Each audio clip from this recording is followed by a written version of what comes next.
Good morning students. आज का अपना टॉपिक है सेक्स लिंक्ड इनहेरिटेंस और इसमें तीन मिलते जुलते से शब्द हैं। पहले मैं इनको क्लियर करना चाहती हूँ।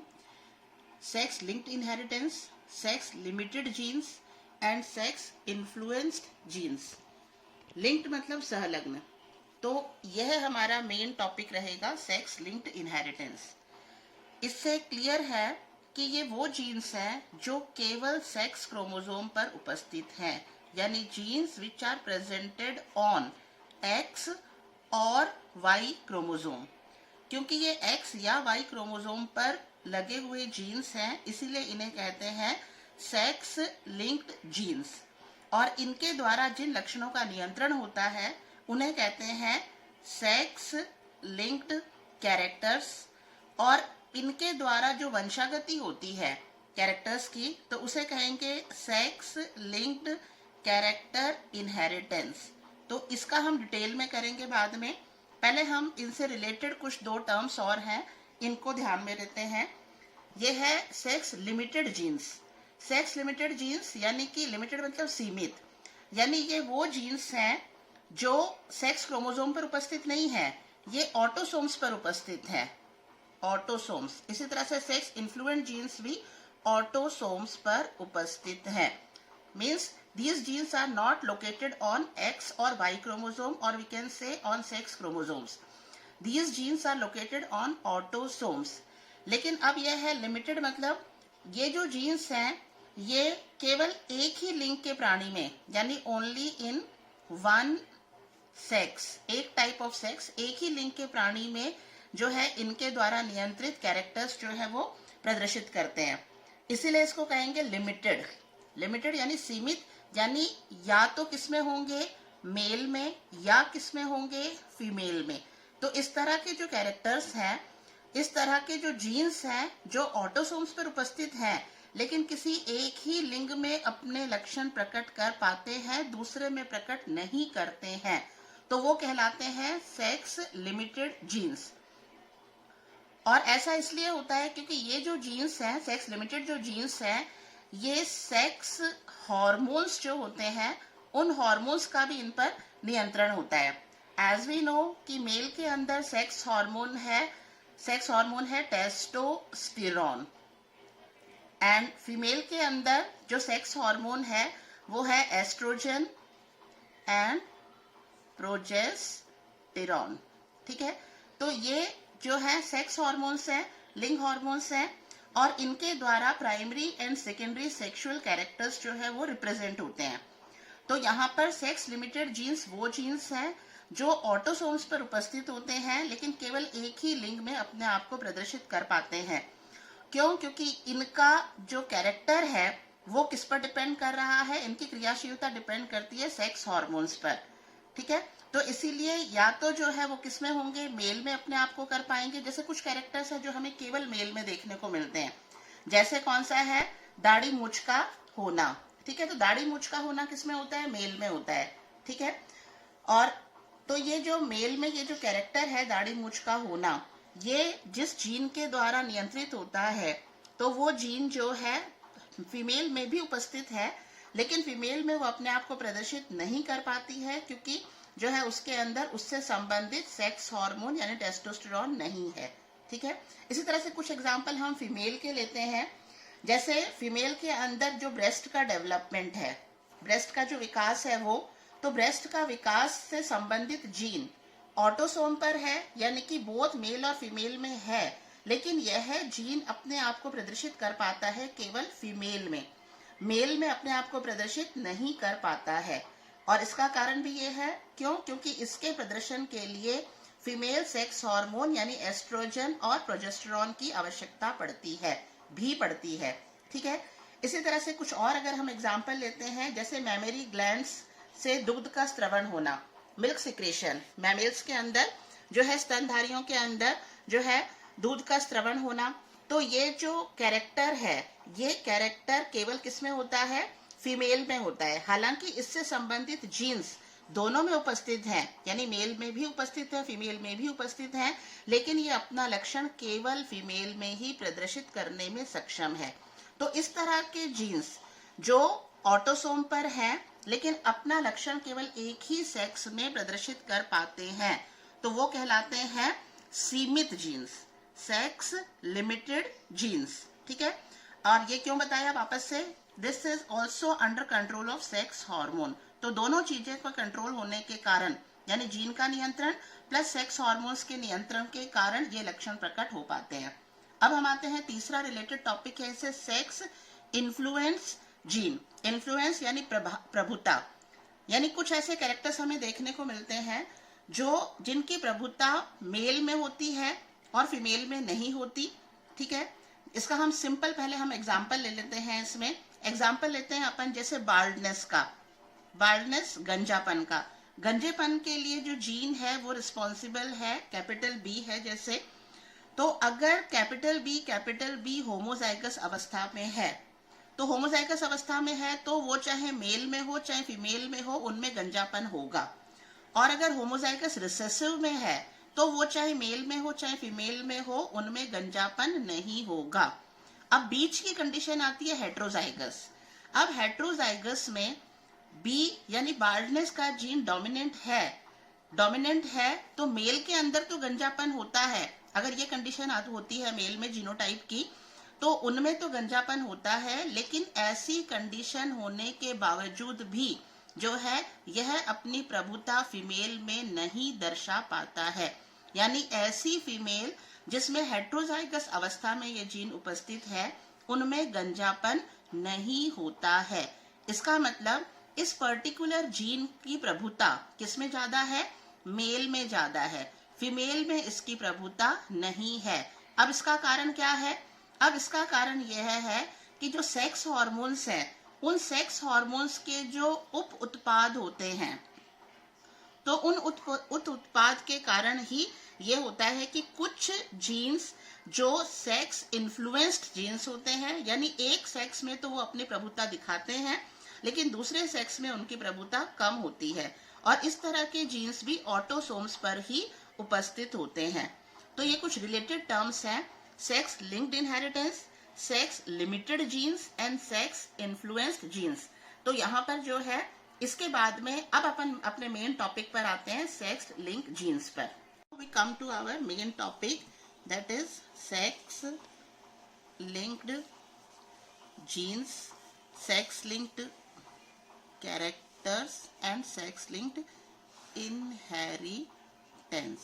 ठीक है, ये तीनों नाम रिलेटेड है सेक्स लिंक्ड से।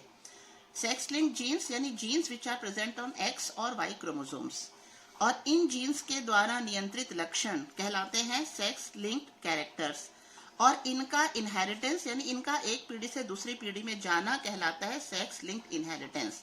तो हम केवल एक वाक्य से इनकी आगे की परिभाषा बता सकते हैं। अब हम आते हैं एक्स क्रोमोसोम और वाई क्रोमोसोम पर। ठीक है, तो एक्स क्रोमोसोम और वाई क्रोमोसोम में ये हमने बना दिया एक्स क्रोमोसोम, और ये हम पोर्शन बना देते हैं वाई क्रोमोसोम का। इसको मैं थोड़ा सा कलर से बताती हूँ। एक्स क्रोमोसोम जो है और वाई क्रोमोसोम, इनमें थोड़ा सा हिस्सा जो है वो सिमिलैरिटी रखता है। जैसे मान लो ये थोड़ा सा हिस्सा इनमें सिमिलर है दोनों में, ठीक है, ये इतना हिस्सा सिमिलर है। तो जो सिमिलर रीजन है वो सिमिलर रीजन कहलाता है होमोलोगस रीजन, जो समानता दिखाता है। यहाँ समानता मतलब क्या है, इस वाले पोर्शन पर उपस्थित जीन और इस वाले पोर्शन वाई के इस वाले पोर्शन पर उपस्थित जीन दोनों क्या है, एक समान है। ठीक है, बाकी जो ऊपर का जो हिस्सा है उसमें suppose this is X chromosome, this is Y chromosome, तो यहाँ एक्स क्रोमोसोम में जो है ऊपर वाले हिस्से में जो जीन है वो अलग प्रकार के हैं, और वाई क्रोमोसोम में ऊपर वाले जो जीन है वो अलग प्रकार के हैं। वाई की साइज एक्स के कंपेयर में छोटी होती है। ठीक है, तो ये जो है अलग प्रकार के हैं। तो ये हिस्सा जो है इसका, ये ऊपर वाला हिस्सा जिसमें जीन्स अलग अलग प्रकार के हैं, ये कहलाता है नॉन होमोलोगस रीजन। ठीक है, अब हम आते हैं इसमें नॉन होमोलोगस रीजन, यानी यहाँ पर जो जीन्स हैं एक्स क्रोमोसोम पर, इनका एलील वाई क्रोमोसोम पर उपस्थित नहीं है, और Y पर यहाँ जो जीन्स है इनका एलील यानी विकल्प X क्रोमोसोम पर उपस्थित नहीं है। अब हम सीधा आते हैं कुछ एग्जाम्पल्स जो हमारे सिलेबस से भी रिलेटेड है और कॉमन भी हैं। एक्स क्रोमोसोम पर जैसे है हीमोफीलिया से संबंधित जीन, हीमोफीलिया से संबंधित जीन और कलर ब्लाइंडनेस से संबंधित जीन, कलर ब्लाइंडनेस से संबंधित जीन। तो ये जो जीन्स हैं, these genes are only present on X chromosome. तो इस तरह से ये हो गए जो केवल किस पर है, एक्स क्रोमोसोम पर उपस्थित है। अब हम आते हैं ऐसे जो केवल वाई क्रोमोसोम पर उपस्थित है, ये एक्स क्रोमोसोम पर इसका एलील नहीं है। तो इसमें हम एग्जाम्पल लेते हैं जो बहुत कॉमन एग्जाम्पल है, हाइपरट्राइकोसिस, ठीक है। और दूसरा एग्जाम्पल यहाँ पर हम लेते हैं इक्थायोसिस,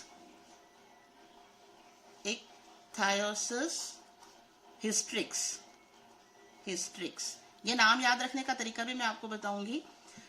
तो हाइपरट्राइकोसिस एंड इक्थायोसिस हिस्ट्रिक्स, तो इनसे संबंधित जीन केवल वाई क्रोमोसोम पर उपस्थित है।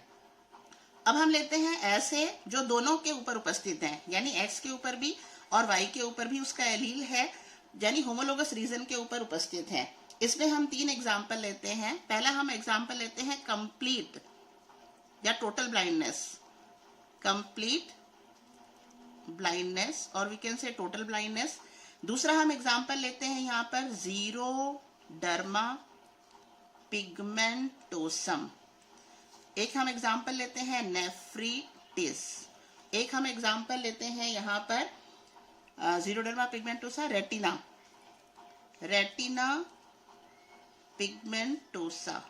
तो ये 4 एग्जाम्पल हम लेते हैं जिसके लिए उपस्थित जीन एक्स और वाई दोनों के होमोलोगस रीजन पर उपस्थित हैं, ठीक है।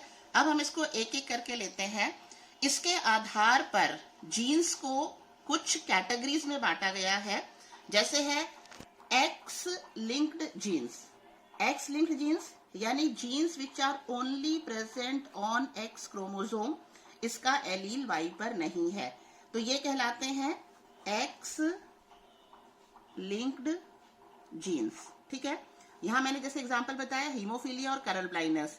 हीमोफीलिया एक ऐसा रोग है जिसमें रुधिर का थक्का नहीं जमता है, यानी अगर व्यक्ति को थोड़ी सी चोट लग जाए और खून बहने लगे तो खून का थक्का नहीं जमता है, जिसके कारण से अधिक रक्त प्रवाह होने के कारण से व्यक्ति की मृत्यु भी हो सकती है। कलर ब्लाइंडनेस एक ऐसा रोग है जिससे व्यक्ति लाल और हरे रंग में डिफरेंशिएट नहीं कर पाता है, ठीक है।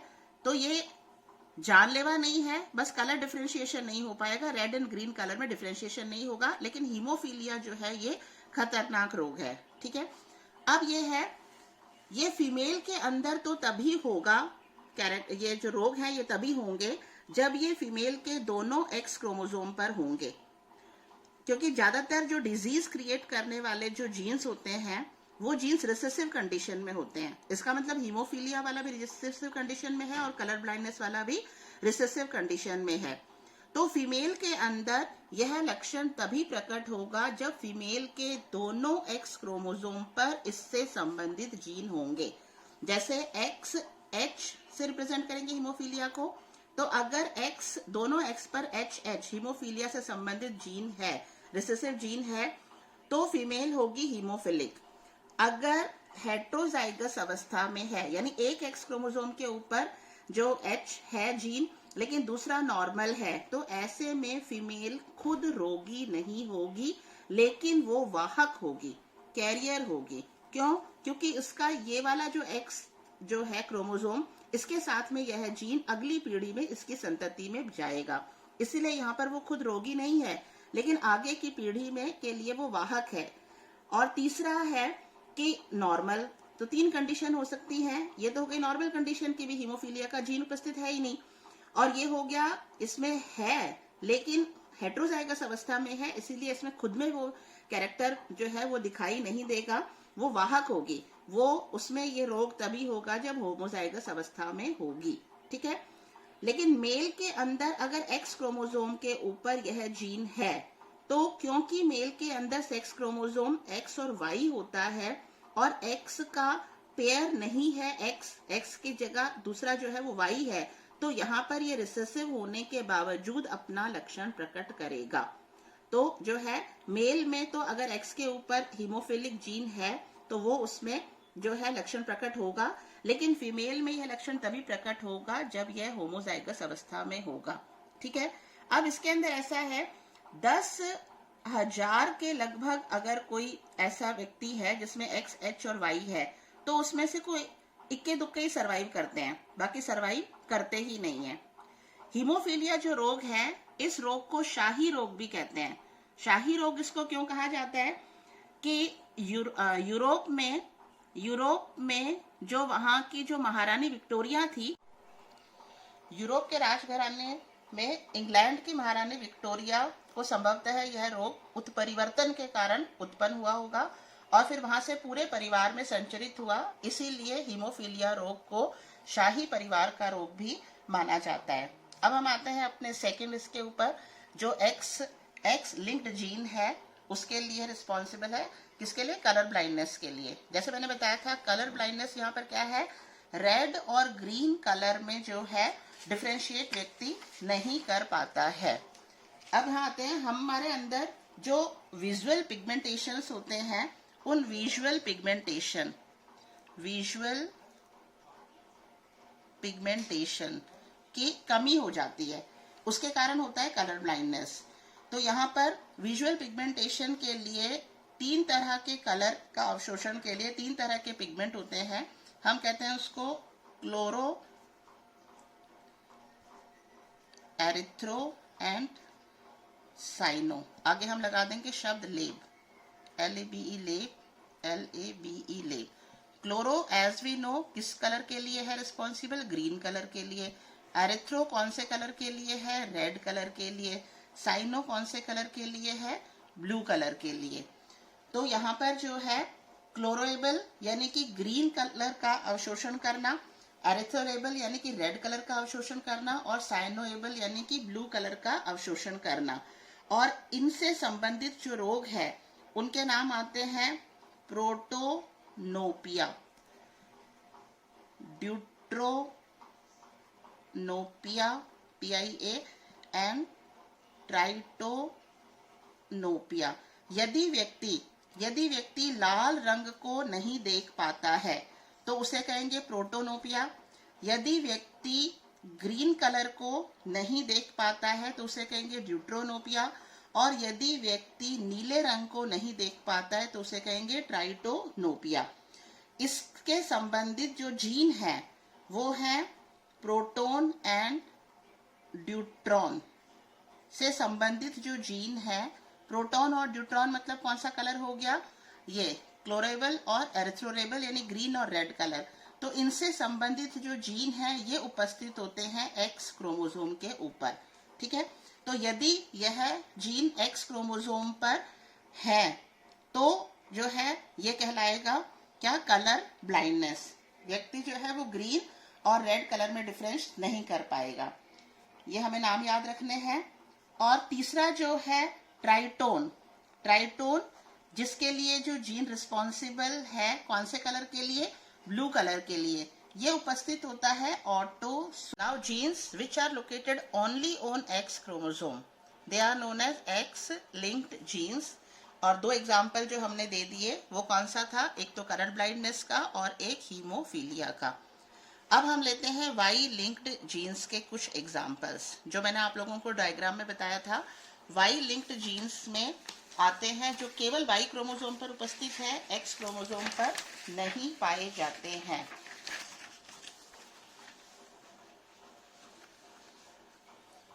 वो है हाइपरट्राइकोसिस एंड इक्थायोसिस हिस्ट्रिक्स।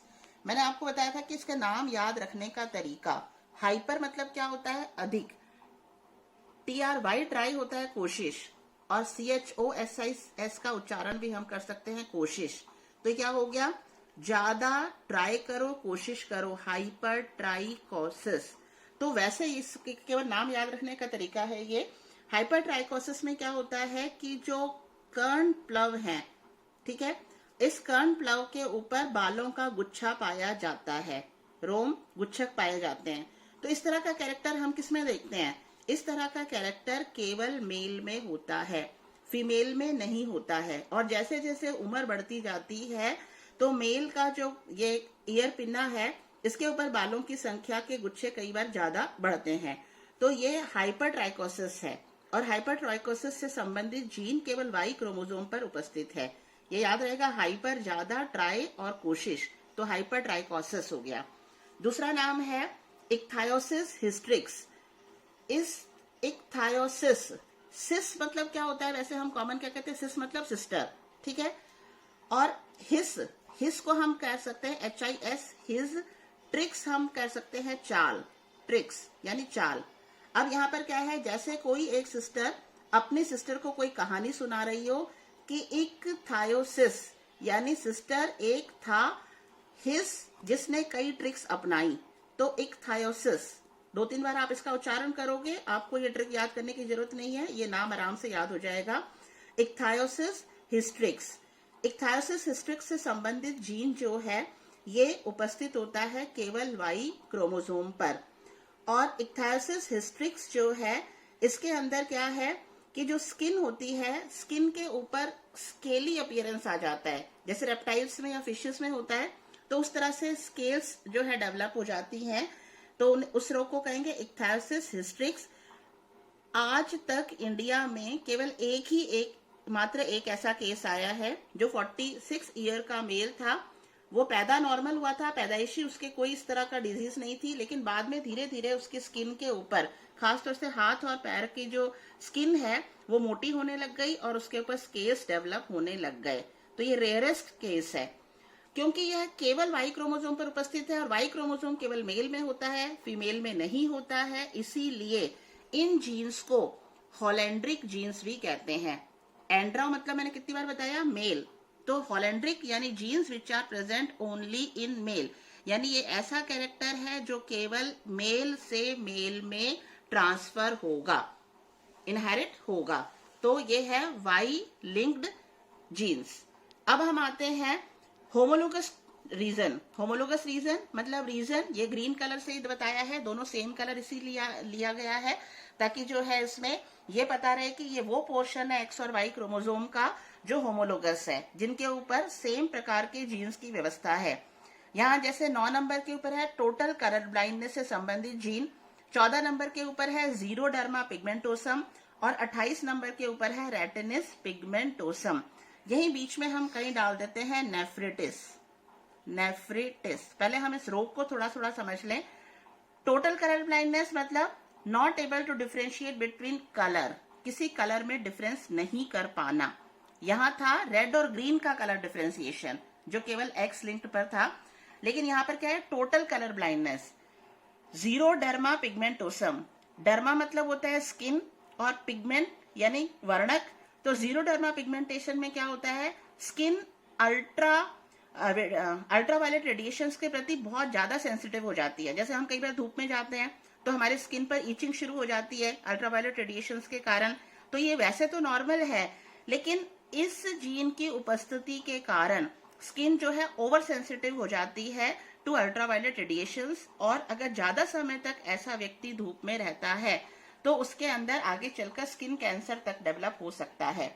अब हम आते हैं नेफ्रिटिस। नेफ्रिटिस नाम बना है नेफ्रॉन से। नेफ्रॉन क्या होते हैं, नेफ्रॉन यानी हमारी जो किडनी है उसकी फंक्शनल यूनिट है nephron.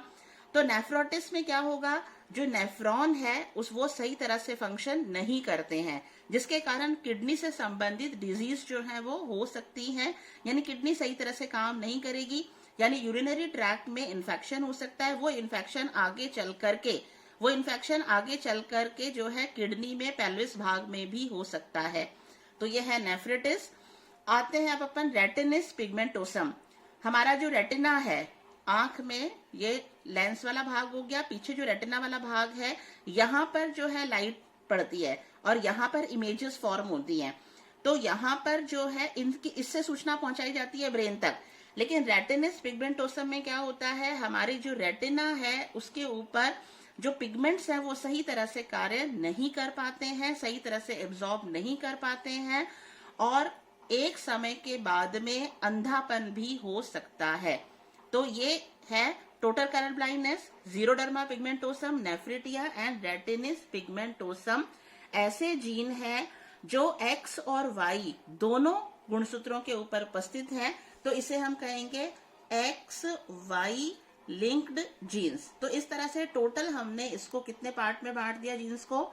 Jeans which are present only on X chromosome, X linked genes, genes which are present only on Y chromosome, Y linked genes, and genes which are present on both X and Y, तो वो कहलाएंगे XY linked genes।